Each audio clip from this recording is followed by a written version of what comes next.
talaga. Uy, congrats nga pala. Ikaw yung napila bilang third wife. Congratulations! Biruin mo, ang natalo mo sa role, si Mina Monevi. Yes. Anong feeling? Jaminin. Siyempre, masaya. Dahil matagal ko nang pinangarap yun eh. Nagpapasalamat nga ako kay Nanay Lobit dahil alam mo na, pinaglaban niya na ako ang maging third wife. Wow. Siyempre, no? Siyempre naman, no? Ikaw naman, Manay, pati pagiging third wife hinarbat mo na naman. Ay, naku, Manay, mukhang masarap yung kinakain. Ano talaga yan, no?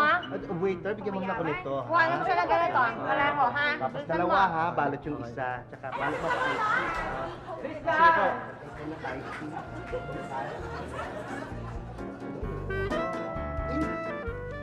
Uy! Si Mina Monevi nasa kabilang table. Ay, scoop ito. Hello, Shana. Hi. Ay, nako.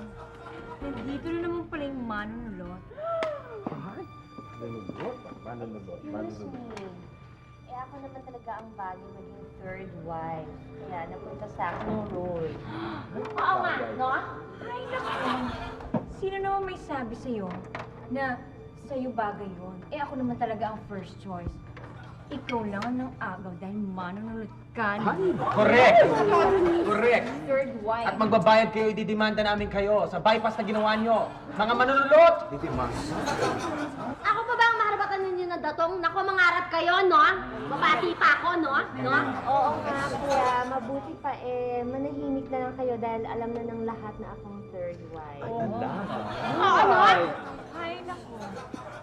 Baka alam na ng lahat na ikaw ay papatayin ko.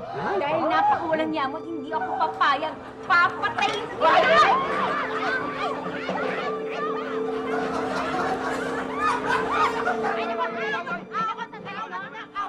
ba naman, Mina? Ba't di mo pa kasi tanggapin na si Alfie na yung third wife?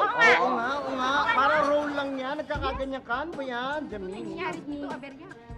Hindi lang sa role, okay? Hindi lang role. Ano ibig mo sabihin? Tungkol to sa isang hindi tunay na buhay to, hindi to pelikula. Ano kaya siya papatayin ko siya talaga?